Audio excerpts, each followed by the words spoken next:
Muy bien, seguimos aquí en Nativa Nos Conecta, esto es Pulso Informativo. Vamos a conversar ahora con el doctor Martín de Acevedo, especialista en temas electorales, municipales y gestión pública. Y vamos a hablar sobre este asunto del Jurado Nacional de Elecciones, la OMPE y el RENIEC. Doctor de Acevedo, ¿cómo está? Muy buenos días. Buenos días, señor Lara. A sus órdenes, como siempre. Muy amable, un gusto estar acá gracias. nuevamente. Muy gentil. Esta pregunta se la hicimos también al ex vicepresidente del Congreso, Luis Roel Alba, y, o sea, es sobre el hecho de que el Congreso está tramitando una reforma que le permitirá inhabilitar a los jefes del sistema electoral. Y entonces Roel Alba decía, pues no pueden ser una isla, ¿no? o una patente de corso. Todos tienen que estar inmersos en el tema del antejuicio y o la acusación constitucional. Eso, decía Roel Alba, desde el punto de vista técnico, democrático si se quiere, pero en el aspecto eminentemente ya político, como el propio Roel Alba lo ha dicho, en la trastienda los políticos manejan este asunto a partir de un interés. Pero sobre el asunto, ¿qué opina Martín de Acevedo? Yo sostengo que es un despropósito.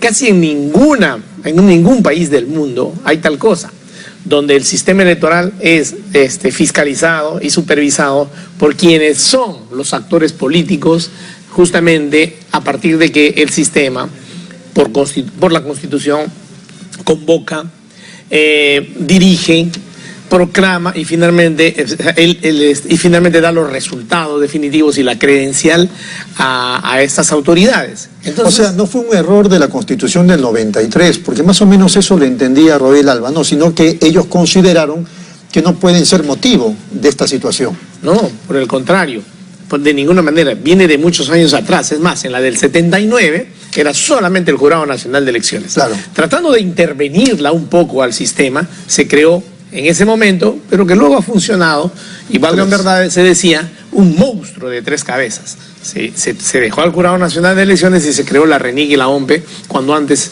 todo estaba en manos del Jurado Nacional de Elecciones, y bien como árbitro de cualquiera de las consultas populares y procesos electorales que se convoquen.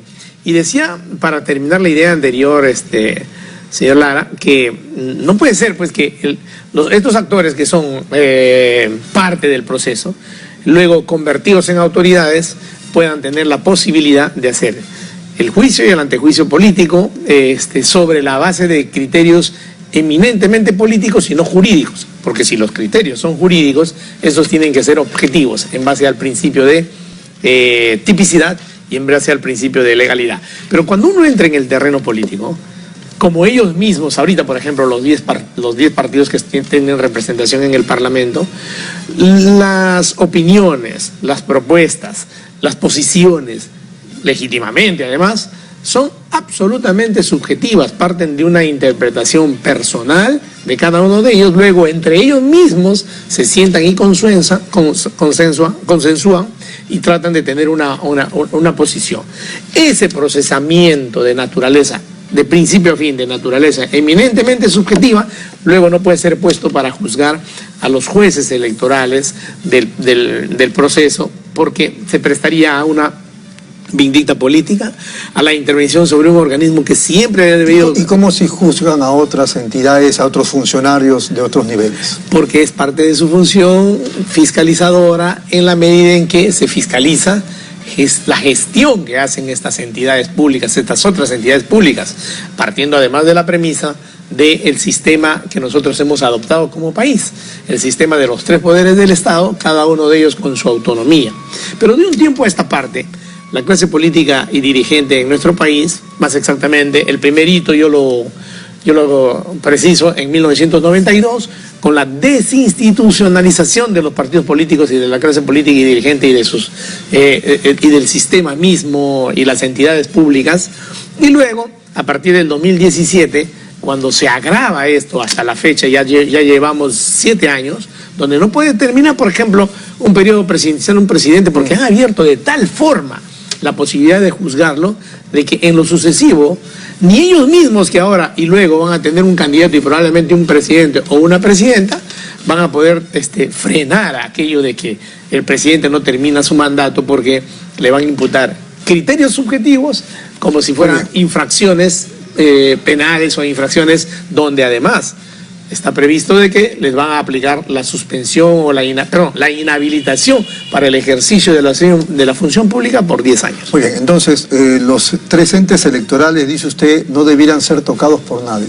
No, porque son los árbitros del partido, es como que, haciendo un símil con el deporte más popular y más conocido, ¿no?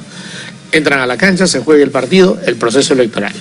Hay unos ganadores y hay unos perdedores. Luego, termina el partido, sin mirar el VAR, sin mirar nada, ya terminó el partido.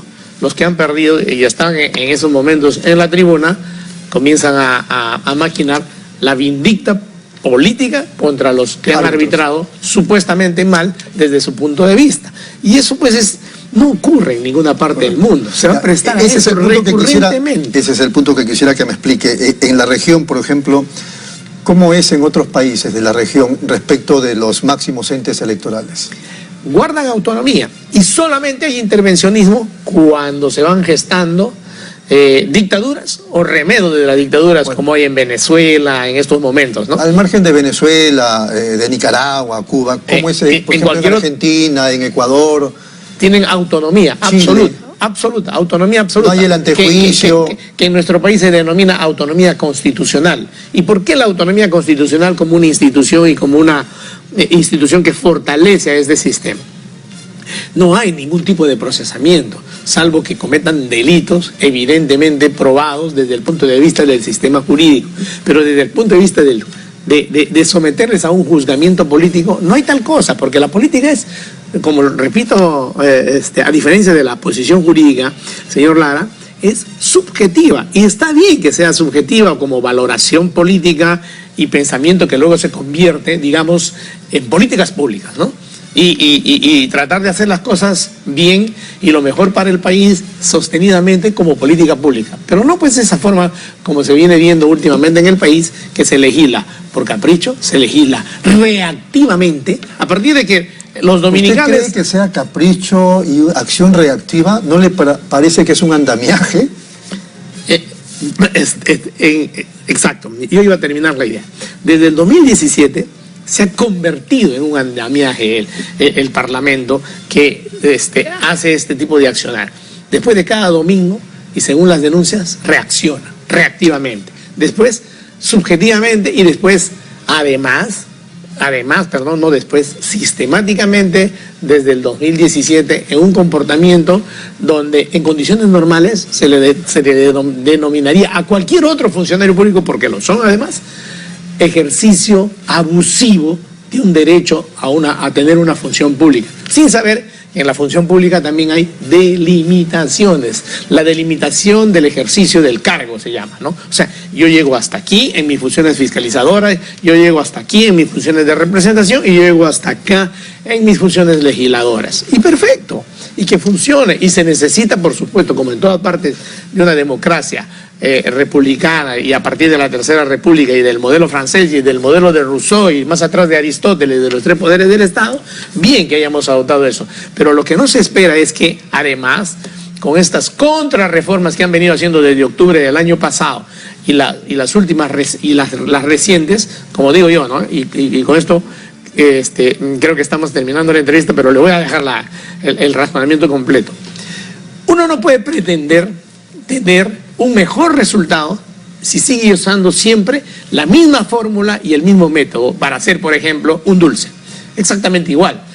Ellos han regresado a las mismas normas de antes del 2018 y van a consecuentemente definir en el procedimiento de la misma forma sus candidatos. Luego, el pueblo no se puede tener la culpa ni se debe tener la culpa del resultado que ello arroje. ¿Por qué? Porque va a arrojar peores, iguales o peores congresistas que los que tenemos, en general. ¿Usted supone que alguien o algo los va a detener en su pretensión de poder tener las prerrogativas para inhabilitar a los miembros del máximo ente electoral?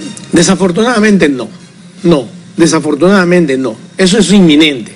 Y desafortunadamente no, ¿por qué?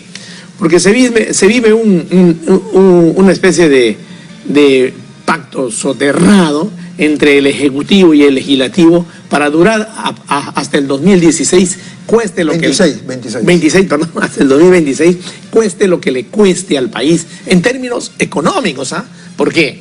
De pronto te necesito, tomo una ampliación presupuestaria, te necesito, no te interpelo a tus ministros, te necesito, me hago de la vista gorda ante infracciones contra la ley en el ejercicio de la función pública y ante infracciones que se han cometido antes de ser representantes del Estado en los más altos cargos. Entonces están en una supervivencia que les va a permitir llegar, y eso es lo único que les interesa al de 2026, porque el razonamiento desde el 2017 y en adelante se ha convertido para estos señores, todos los que han pasado sucesivamente, en no legislar nada sino aquello que les interesa sacar adelante desde el punto de vista personalísimo, y nada que le perjudique. ¿Usted cree que el 2026 se van? ¿No es que el 2026 más bien ya tienen allanado el camino para quedarse 5 o 10 años más? Gran parte de él. ¿Por qué? Porque, por ejemplo, dicen, han creado la reelección, ¿no es cierto?, de los congresistas, consecuentemente de las dos cámaras. Entonces,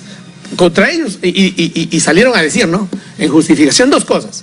Es para 30 más o menos de los 130 que estamos, o para 45, para 45, dijo una legisladora, que estamos ahí.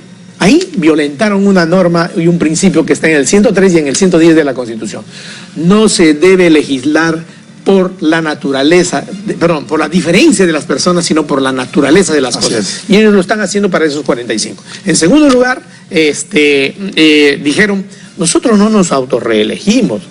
Ah, sí, no se autorreeligen, pero una semana por mes tienes representación con pasajes, con 2 pasajes pagados ida y vuelta, con dinero, con 2.300 soles creo que de bolsa de viaje, y con la posibilidad de ir desde ahora a estar haciendo publicidad política. Martín de Acevedo y el señor Lara quieren presentarse. ¿Cómo competimos con ello, con toda esa maquinaria, dinero y facultades y posibilidades y 7 o 12 o 18 trabajadores a su disposición? No hay forma, no hay forma. Van a buscar todas las maneras de tratar de ser reelegidos, y ojalá y en su momento se repita, no solamente no votes por este señor, sino desde ahora decirles, están haciendo exactamente todo lo que les permitirá ser reelegidos. Fíjate, elector, bien cuando vayas a votar. Muy bien, doctor, ha sido muy amable. Muchas gracias por su gentileza. Vamos a la pausa. Vamos al contrario, gracias por eso. Vamos a la pausa y regresamos con Alberto Moreno Alfaro.